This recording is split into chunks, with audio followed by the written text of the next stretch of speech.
Masterplan for $6 billion Homestead program for single mothers completed. President Dr. Mohammed Irfan Ali announced the completion of the Masterplan for the highly anticipated $6 billion Homestead program along the Soos-Dijk-Linden Highway.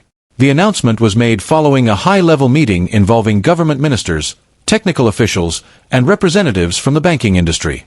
The innovative project, which President Ali first introduced during a media conference in June, is set to commence shortly.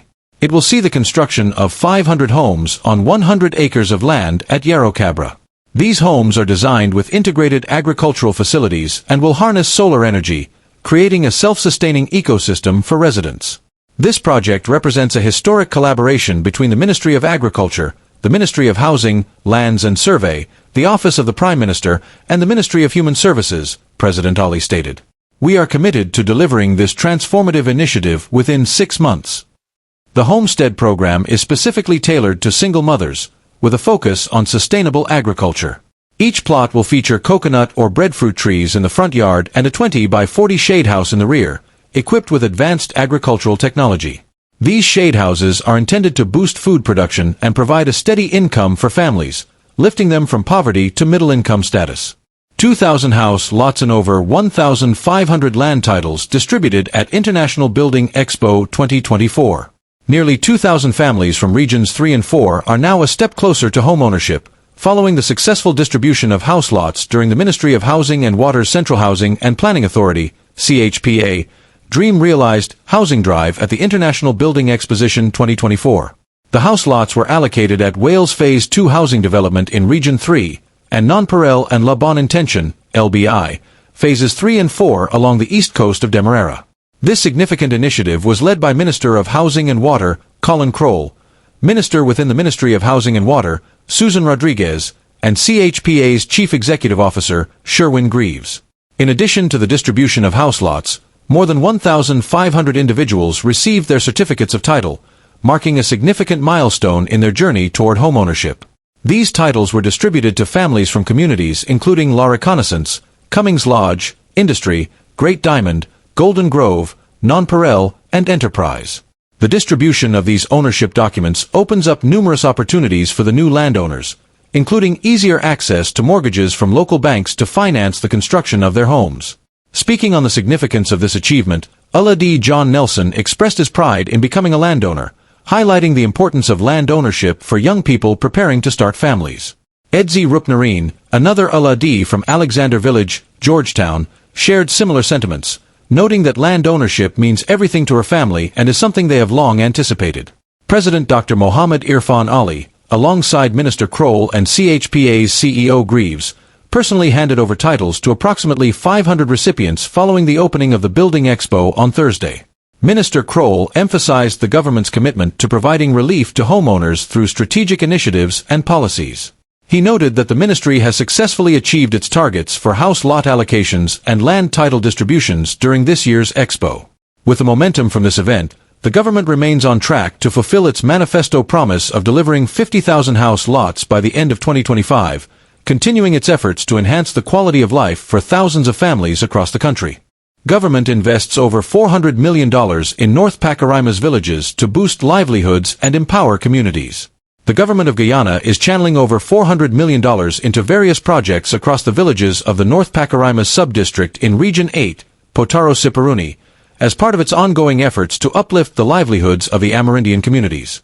This substantial investment, managed by the Ministry of Amerindian Affairs under its capital expenditure, will fund initiatives that span art and craft, tourism, income-generating ventures, women's empowerment, and agriculture. Minister of Amerindian Affairs, Pauline Sukhai, announced these initiatives during the regional Tasheos meeting held in Paramacatoy on Saturday, sharing the exciting news with village leaders from the region. Empowering local economies and youth employment. Villages such as Paramacatoy, Monkey Mountain, and Kurukaberu are set to receive $45 million specifically earmarked for the establishment of mechanic shops. These shops will not only create job opportunities for young people, but will also serve as a source of additional revenue for the communities. In addition to the mechanic shops, other villages in the North Pakaraimas will benefit from various funding allocations aimed at building guest houses, supporting women's sewing groups, establishing farine factories, and initiating livestock rearing activities. These projects are designed to enhance the economic resilience and self-sufficiency of the villages. Village leadership and development. Minister Sophia underscored the crucial role of village leaders in ensuring that these investments are managed effectively and that the benefits reach the intended recipients. She highlighted the responsibility of village councils in overseeing the proper management of carbon credit revenues, presidential grants, and the completion of approved projects. The whole development of Amerindian communities is in the hands of the village councils. The government provides support, whether it is assets or financial resources, Minister Sophia emphasized. Preparation for National Socioeconomic Conference. As preparations for the upcoming National Socioeconomic Conference, NTC, continue, Minister Sophia encouraged village leaders to engage with their communities to identify key issues that require government intervention. The NTC, where approximately 252 Amerindian leaders will convene, will provide a platform for strategic discussions with President Dr. Mohamed Irfan Ali and his cabinet ministers, further demonstrating the government's commitment to addressing the needs and aspirations of the Amerindian people. Minister Sophia also stressed the importance of transparency and accountability in the execution of their duties, advising that, if we follow the law, people will have much more confidence in their leaders. Supporting the region's development. The meeting in Paramacatoy was attended by key regional officials, including Regional Chairman Hedley Pio, Project Coordinator Bisham Ramsewak, and the region's Management Development Officer Antonio George. Their participation reflects the collaborative approach taken by the government to ensure the successful implementation of these projects.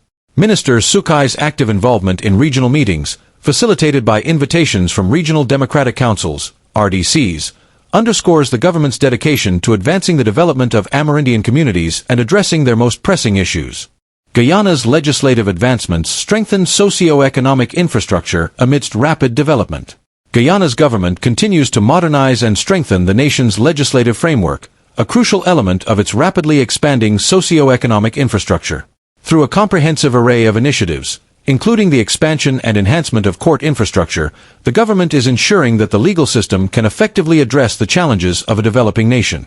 Since August 2023, several new courts have been commissioned, with additional courts under consideration. Notably, the automated case management system launched at the Diamond Magistrates Court in December 2023, in partnership with the United States government, has significantly streamlined court processes, reduced backlogs, and improved overall efficiency. Attorney General and Minister of Legal Affairs, Mohabir Anil Nandlal, SC, emphasized the government's commitment to incorporating more technology into the judicial system, enhancing case management, electronic filing, and public access to legal information.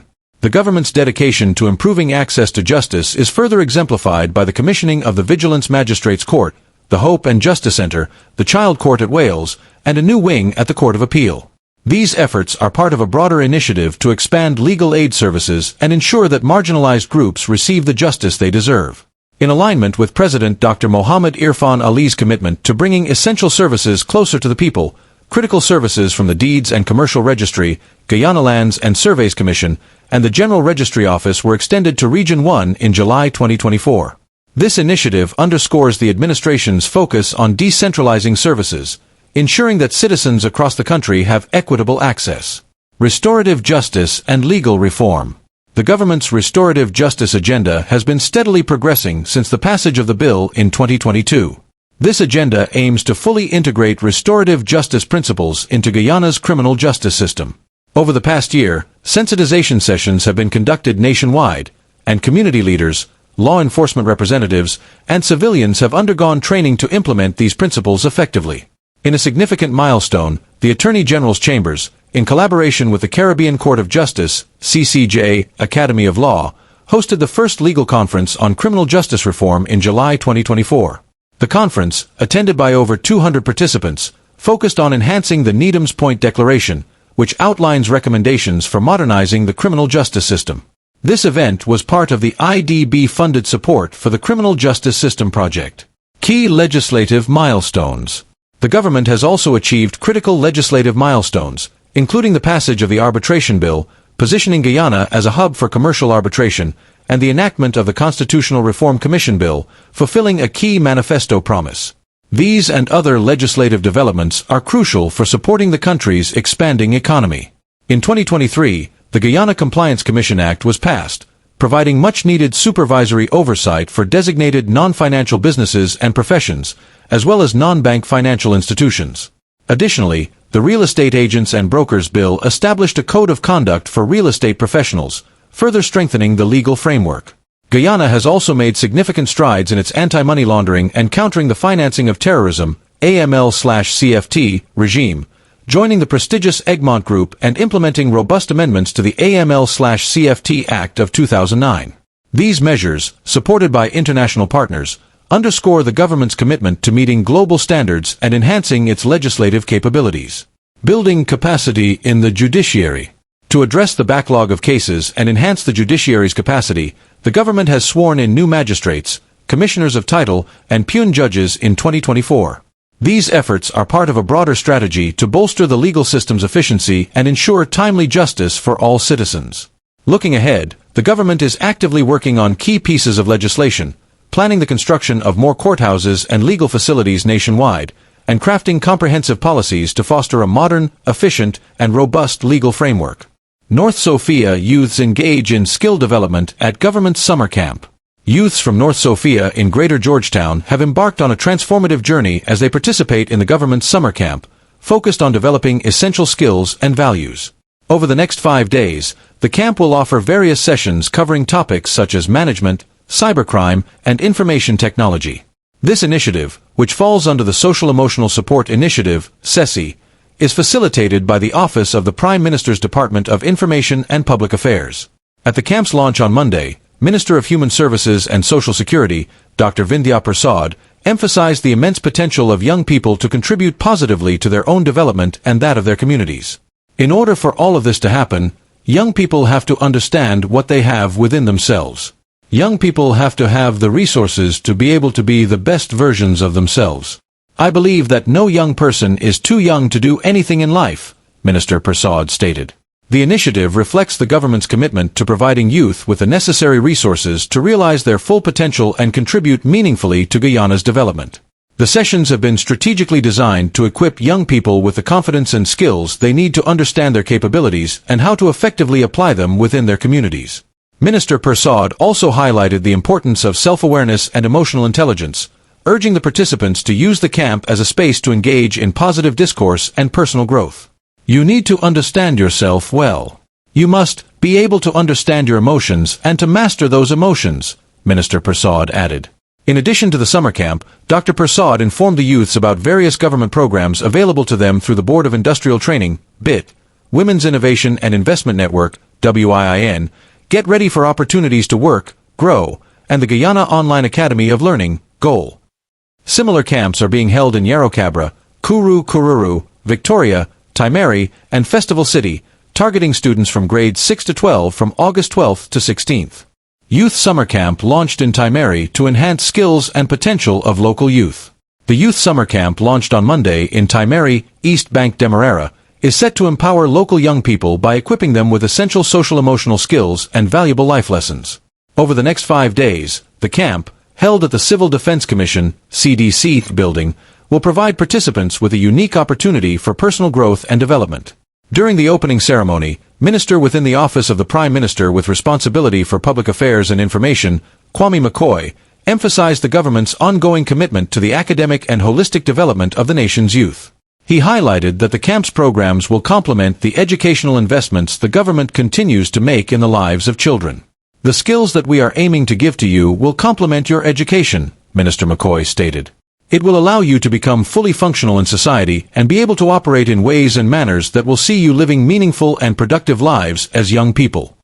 Minister McCoy further noted the importance of social and emotional skills in shaping well-rounded individuals, alongside traditional education.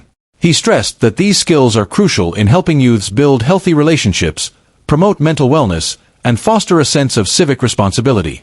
The government remains committed to expanding youth-focused programs across the country to ensure that young people are equipped with the knowledge and skills necessary to thrive in various aspects of life.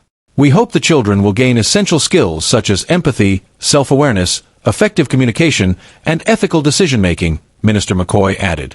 The camp, which caters to children aged 13 to 17, will focus on 3 key areas: interpersonal and personal skills, values, and learning techniques. Sessions will be held daily from 9 a.m. to 12:30 p.m., offering a structured environment for the participants to grow and learn. Hosted by the Office of the Prime Minister under the Department of Information and Public Affairs, in collaboration with Timehri's community leaders, the camp aims to provide a supportive and educational experience for the youth of Timehri, helping them to build a solid foundation for their futures.